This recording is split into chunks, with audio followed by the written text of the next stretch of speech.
was Grayson able to do today, and what's his status for tomorrow? Yeah, we'll continue to see how he gets out of this. We'll stick to day. We just walked through a lot today. There's nothing up and down, nothing live. It's good to have these 2 days in between. We need it. So it doesn't seem too bad. So. Okay.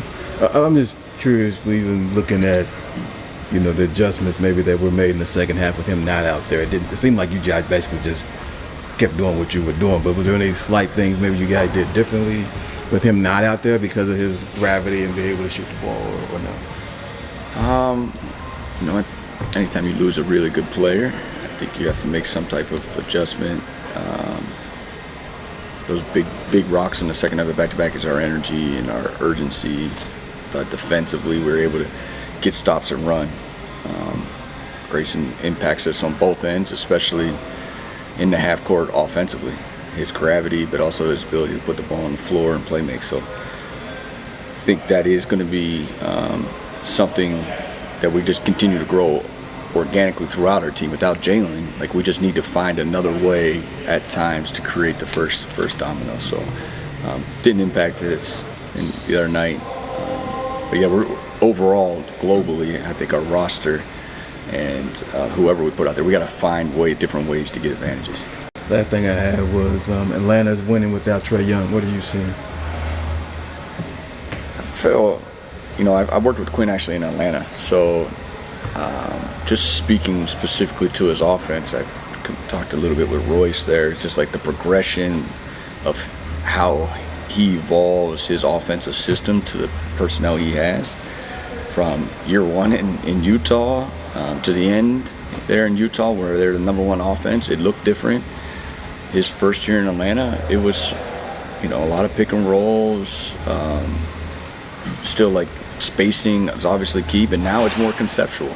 I felt it last season a lot, how the game has all shifted, and not only are they a really good defense this year, but offensively it's a different whether Trae's in there or not, they're playing differently. They're more in the concept style of offensive basketball. So speaking specifically on Quinn and his career, it's been really, really interesting to me. And they're high energy athletes, multiple guys that can dribble, pass, and shoot.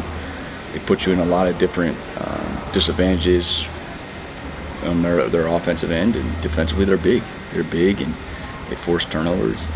Yeah, they're coming in playing well. It'll be a great challenge.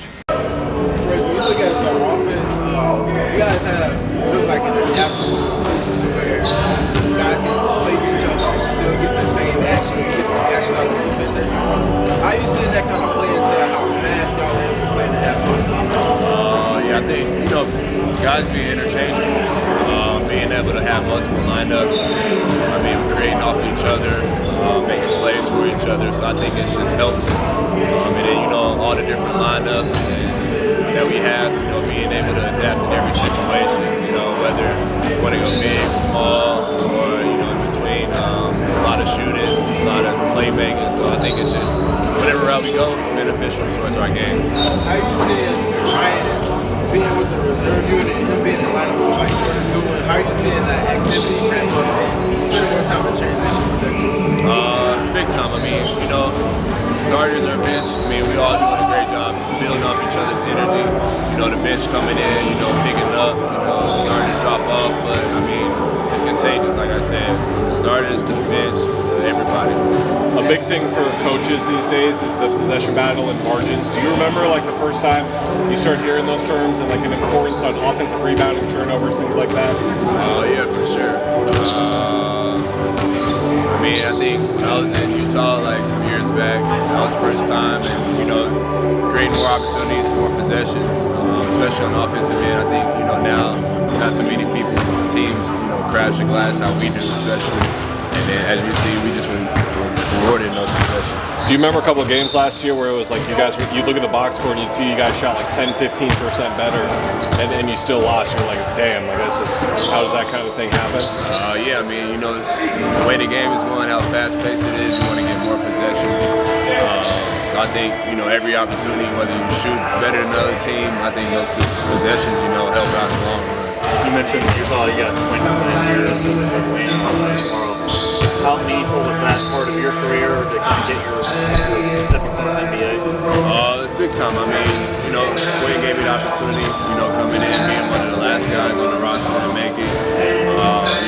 Building confidence from day one. And, just as my career, got better and better each year, just trying to, find ways to impact the game, be on the court, and, credit to the work I was putting in, it just helped me in those situations.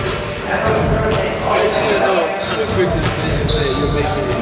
It feels like a lot of times when it's either you or Dylan, Devin's getting to the ball, sometimes Collins making quick spray passes, y'all just reading. Are you drilling?